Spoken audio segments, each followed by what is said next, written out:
औज़ुबिल्लाहि बिस्मिल्लाहिर्रहमानिर्रहीम। मेरा नाम मियां अली सरवर है और ये मेरा ऑफिशियल यूट्यूब चैनल है। बिस्मिल्लाहिर्रहमानिर्रहीम। अल्लाहुम्मा सल्लि व सल्लिम व बारिक अला मुहम्मद व आलिहि व सहाबी अल्फ़ अल्फ़ी मरहबा। बिस्मिल्लाहिर्रहमानिर्रहीम। मेरे प्यारे बहन भाइयों और बच्चों, अस्सलाम वालेकुम व रहमतुल्लाहि व बरकातुहू। अल्लाह के फजल से और अल्लाह की तौफीक से आज फिर मैं आपके सामने हाज़िर हूँ और एक अच्छी सी वीडियो लाया हूँ। मेरी वीडियो ज़्यादा जो होती हैं वो आखरत के बारे में होती हैं, दुनिया और आखरत दोनों उसमें होती है। मैं ये चाहता हूँ कि उम्मत रसूल नबी वसल्लम जो है वो अल्लाह ताला करे कि सारे जो हैं यहाँ भी खुश रहें, वहाँ भी खुश रहें और इनका मुस्तकबिल भी अच्छा हो जाए। तो दुआ मेरे लिए भी कीजिए, अपने लिए भी कीजिए। तो आइए चलते हैं वीडियो की तरफ। बिस्मिल्लाहिर्रहमानिर्रहीम। पस्ती से बुलंदी तक प्रवास करता हूँ, पस्ती से बुलंदी तक प्रवास करता हूँ, खुदा का नाम लेकर अपने लफ्ज़ों का आगाज़ करता हूँ। बिस्मिल्लाह। मुहद्दिस इब्न जौज़ी फरमाते हैं कि मैं एक दफ़ा मुझे मज़दूर चाहिए था और मैं मज़दूर लेने के लिए चला गया। बगदाद की सड़कों पर मज़दूर बैठे होते थे। आप कहते हैं कि जब ये मैं मज़दूरों के करीब पहुंचा तो एक कमज़ोर नौजवान पर मेरी नज़र पड़ी। उसके चेहरे पर नूर था। मैंने उससे पूछा कि भाई मज़दूरी करोगे? नौजवान कहने लगा, क्यों ना करूँगा, मज़दूरी के लिए ही तो पैदा हुए हैं। आप बताएं क्या खिदमत मुझसे लेनी है। मैंने कहा, गारे मिट्टी का काम है। वो मज़दूर कहने लगे, मेरी कुछ शर्तें हैं। मैंने मुस्कुरा कर कहा, मालिकों की शर्तें होती हैं या मज़दूरों की होती हैं? नौजवान ने कहा, मैं अनोखा मज़दूर हूँ, मेरी शर्तें हैं।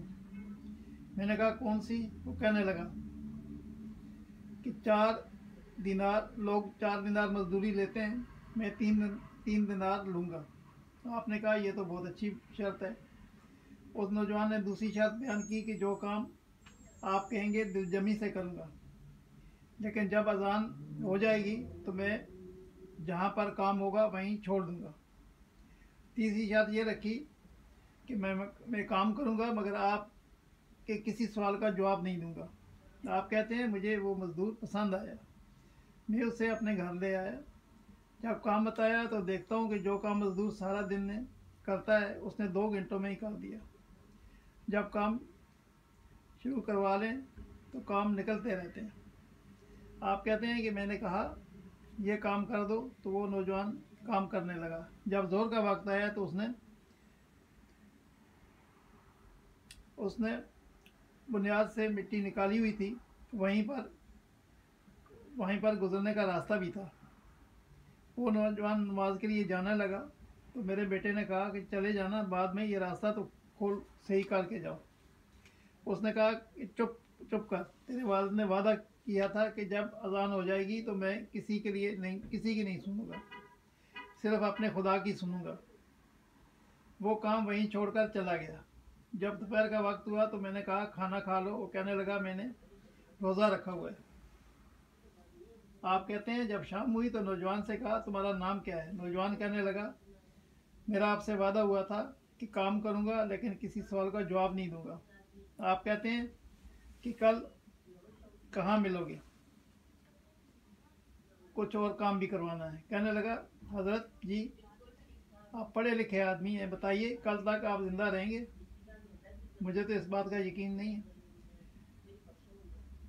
पता पता नहीं कि आपको खबर है तो वादा कर लेते हैं। अगर आपको खबर है तो वादा कर लेते हैं।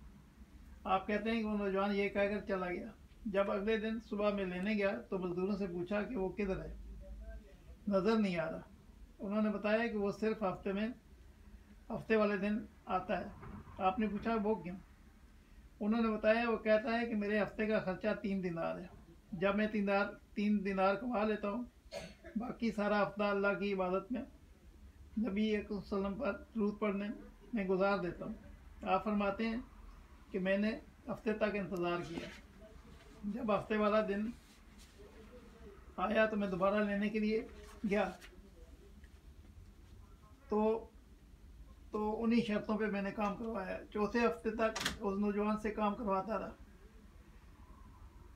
जब उस अगले हफ्ते नौजवान को लेने गया तो हफ्ते को भी ना मिला। मैंने लोगों से कहा कि वो किधर है, तो लोगों ने बताया कि वो नौजवान सख्त बीमार है।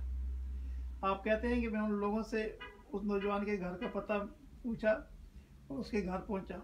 जब दरवाजे पर दस्तक दी तो अंदर से आवाज़ आई, ए मुहद्दस इब्ने जोजी, आ जाओ। दरवाज़ा खुला है। आप कहते हैं कि मैंने उससे पूछा कि तुमको किसने बताया है कि दरवाजे पर मैं हूँ। वो कहने लगा, गरीब ही गरीबों का पता लेते हैं, आप अल्लाह वाले हैं और मेरी तीमारदारी के लिए आपने ही करनी थी, किसी बड़े ने थोड़ी ही करनी थी। आप कहते हैं कि जब मैं इसके पास बैठा तो उसे तेज़ बुखार था और वो आंखें खोल कर कहता है कि हजूर आप आ गए हैं, मेरी छोटी सी मुश्किल है, आप हल कर देंगे। मैंने कहा कर दूंगा। उसने जेब में हाथ डाला और 3 दिनार निकाल कर मुझे दिए। कहने लगा, आज रात मैं इंतकाल कर जाऊंगा, ये पैसे तुम रख लो और कल आना, जब दिन निकल आएगा उजाला हो जाएगा तो कफन दफन का बंदोबस्त कर देना। आप कहते हैं फिर दूसरी जेब में हाथ डाला, ये अंगूठी थी हीरे की। वो मुझे कहने लगा, जब मुझे दफन कर लेंगे तो असर के बाद बादशाह हारून रशीद निकलता है सैर करने, आप उसे आवाज़ देना। जब वो आपकी आवाज़ नहीं सुनेगा तो आप उसे कहना कि तेरी एक अमानत मेरे पास है। जब आपको बुलाएगा तो फिर उसे ये अंगूठी देना। आप मेरे ये 2 काम कर दें, अल्लाह आपको जज़ा देगा। आप कहते हैं मैंने उससे कोई और बात भी करनी चाहिए तो उस नौजवान ने हाथ बांध दिए।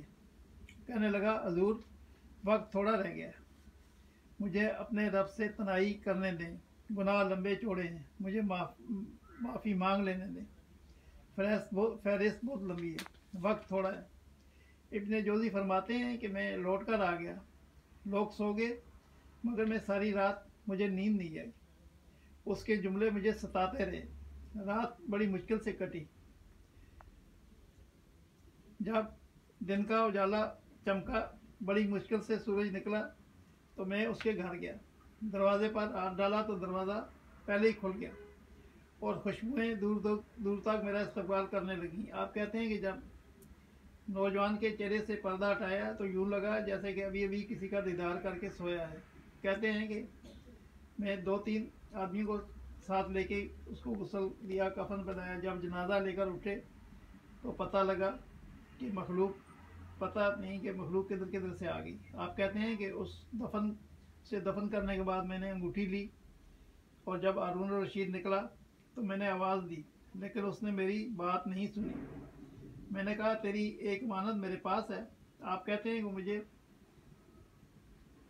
मुझे तनाई में ले गया और जब अंगूठी बादशाह को दी तो वो चीखें मार मार कर रोने लगा और कहने लगा कि वो अंगूठी वाला किधर है।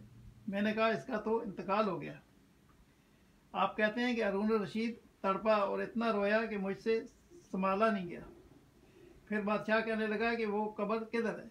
जब मैं उसकी कब्र पर उसे ले गया तो बादशाह कब्र पर लेट गया और कब्र को चूमता रहा, सर पे खाक डालता रहा, रोता रहा, तड़पता रहा। जब तसल्ली हुई तो मैंने कहा कि ना उसने कुछ बताया है ना कुछ तू कुछ बताता है, मेरा कलेजा फट जाएगा, ये मरने वाला कौन था। हारून रशीद कहने लगा, इब्ने जोजी ये मेरा बेटा था, मेरा लख्त जिगर था, ये मेरे वजूद का हिस्सा था। आप कहते हैं मैंने कहा, तेरा बेटा और फ़कीर। तो बादशाह कहने लगा कि मेरा बेटा मुझसे कहता था कि जो कुछ आपने बना लिया है इसका जवाब कैसे दोगे, इतना कुछ इकट्ठा कर लिया है तो अल्लाह के हजूर कैसे बात पुरुष होगी, किस तरह खड़े होगे, जितनी टांगें दराज कर ली हैं जाते वक्त किस तरह समेटोगे। मेरा बेटा दरवेशों के पास जाता था, बलूल दाना के पास जाता था, बलूल दाना रहमतुल्लाह के पास जाता था, उसका दिल दुनिया से दूर हो गया था। आप कहते हैं जब रात हुई तो मैं सोने के लिए बिस्तर पर गया, ख्वाब में उस नौजवान का दीदार हुआ। मैंने उससे पूछा, मेरे प्यारे तेरा क्या हाल गुजरा है। वो कहता है कि मैं उस मौला के पास पहुंचा हूँ जो बड़ा रहीम व करीम है, मुझसे बहुत राज़ी है, मुझे उस मालिक ने वो चीज़ें अता की हैं जो कभी ना किसी आँख ने देखी हैं, ना किसी कान ने सुनी हैं, और ना ही किसी दिल में इसका ख्याल गुजरा है। मेरे प्यारे बहन भाई और बच्चों, अस्सलाम वालेकुम। ये आप देखते हैं कि रोज़ाना में ये सिर्फ दर्द दिल है मेरा अपनी उम्मत रसूल सल्लम के लिए, सल्लल्लाहु अलैहि वसल्लम के लिए।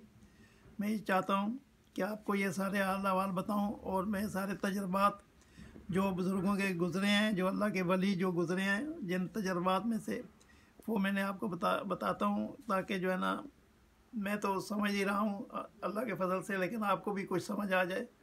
सिर्फ दुनिया के पीछे ना लगें, आखिरत की भी फ़िक्र करें, क्योंकि एक ना एक दिन तो सब ने जानना है। ये कोई भी सोच ले कि मैं हमेशा रहूँगा, ये कभी नहीं हो सकता। जब आका दो जहान अहमद मुज्तबा मोहम्मद सल्लम जो है वो पर्दा फरमा गए हैं, तो उनसे कोई भी अच्छा नहीं है दुनिया के अंदर, सब ने जाना है। लिहाजा बेहतर यही है कि मेरे लिए भी दुआ करें, और आप भी जो है कोशिश करें कि अल्लाह को राज़ी कर लें। सल्लल्लाहु तआला अला खैर खल्क़ी मोहम्मद व आलिहि अस्हाबिही अजमईन बिरहमतिका या अरहमर राहिमीन। इंशाअल्लाह ज़िंदगी रही तो कल मुलाकात होगी, और किसी अच्छी वीडियो के साथ मैं आपके साथ हाज़िर हूँगा। उस वक्त तक इजाज़त चाहिए। अल्लाह हाफ़िज़, अस्सलामु अलैकुम व रहमतुल्लाहि व बरकातुहू।